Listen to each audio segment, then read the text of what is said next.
Hi, welcome to my channel.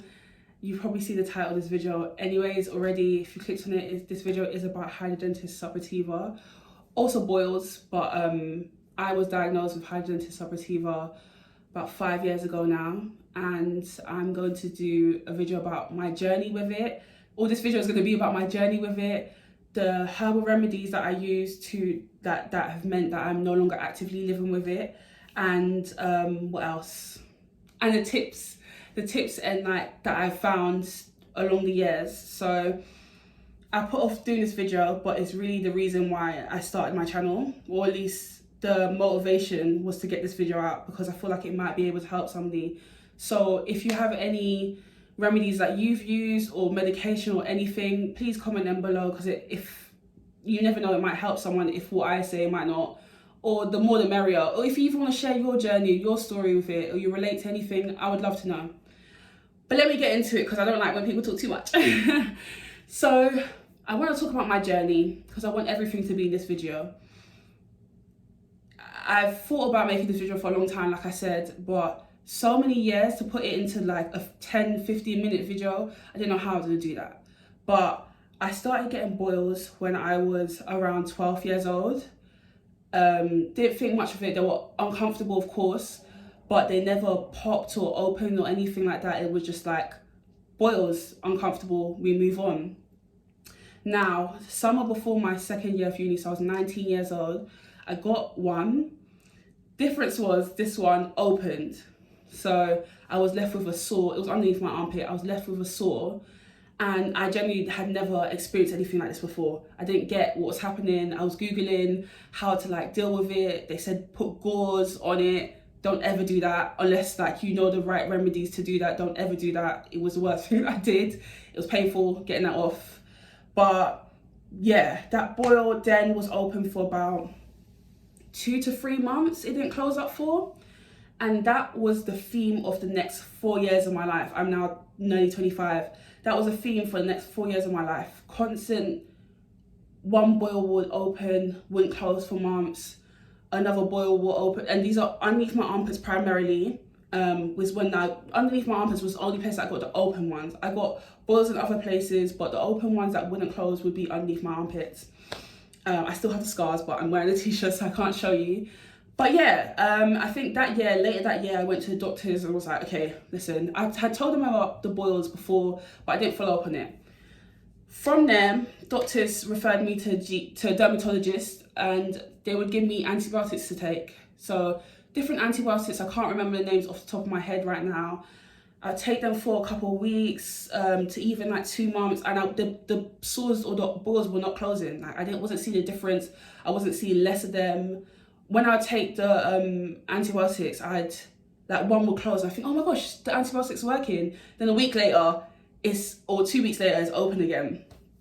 So I started to get very demoralized. I was seeing online that you can live with this for the rest of your life. Like it might be an autoimmune condition and stuff. So I was just like, I pray about it. I was like, God, please, I don't want to deal with this pain for the rest of my life. Because if you have hidradenitis suppurativa or even frequent boils, you know it's so uncomfortable. Like this t-shirt that I'm wearing now, things like this, when it was open, I'd wear something, it'd stick to it. Do you know what I'm saying? Or I'm self-conscious, I can't wear things that are sleeveless in the summer. I have to still wear sleeves, or be really conscious about if someone can see my boils or not. And I watched a video, and the lady said that she reminded people who have it that it's not a cleanliness issue. And I think I want to reiterate that, but I also want to say that I understand, and I don't know, for some reason, I felt embarrassed. I don't know why that was my initial reaction. I remember trying to tell people, I think I told somebody or spoke to somebody, and they were like, oh, is that like contagious? And after that, I just never opened my mouth about it. I would just kind of suffer in silence, unfortunately. So time went on, years went on, same thing, constantly, just stress, just demoralized, pray about it, nothing was changing. Then I think through having the boils, I started to get interested in herbal remedies, like alternative therapies, because dermatologists, what they were prescribing to me wasn't working. So I was like, okay, let me see if there's something else that is out there that can help me. So I started to research other ways to treat boils and stuff like that. And I think that must have put in me something that made me interested in herbal medicine.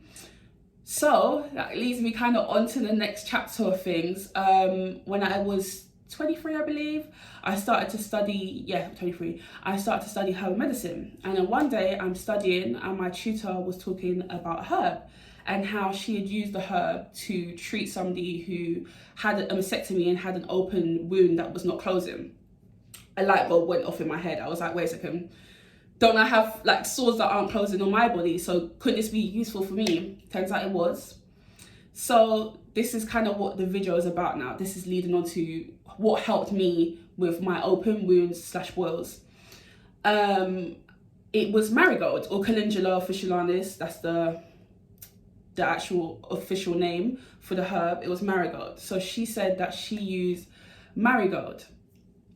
That is what helped me. So if you are watching this and you have an open boil or open boils that are not closing, or wounds, because this also is good for wound healing as well. It's not just boils, wound healing in general. Marigold is an excellent herb.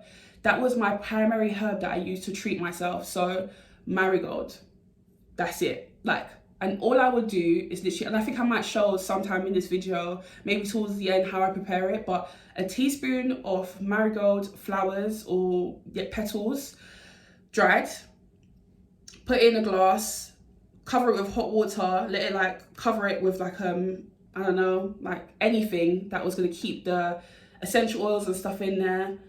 And then I would put that on the wound, leave it on there, let it dry for like 20 seconds, go about my day. I did that for 2 weeks, and I'm not even gonna lie to you, since then I have not had an open wound. I haven't. I think the problem was that when I was having boils, they were just like opening, it didn't have a chance to heal, because before it would heal, I would get another boil. But from using that, and this will be my 2nd year without any active boils, and I call it active as in terms of like they're not opening and leaving any gaping wounds there or anything like that. That's what I used, was Marigold. Another thing though, because I know that some people, not everyone has the boils that open and leave the wounds. If you do, try Marigold. 2 weeks, that's all I did it for. I think I should show the preparation on how to do it. But yeah, if you do not have that, another thing, because I haven't had open wounds, like in terms of the boils, but I have had boils, but not that many. Like I can literally count on one hand. Bear in mind, I was getting this literally constantly. I can count on one hand how many times I've had it since like almost 2 years ago. I would use lavender oil, lavender essential oil, or even lavender herb.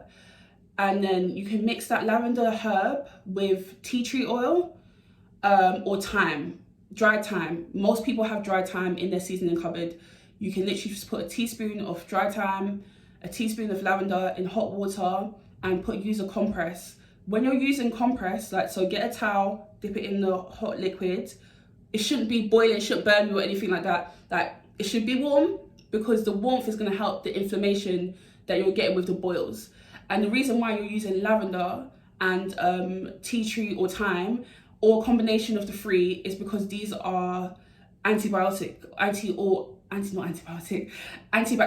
herbs. They have antibacterial properties. The best thing about herbs is they have many properties, but that's why I chose those herbs.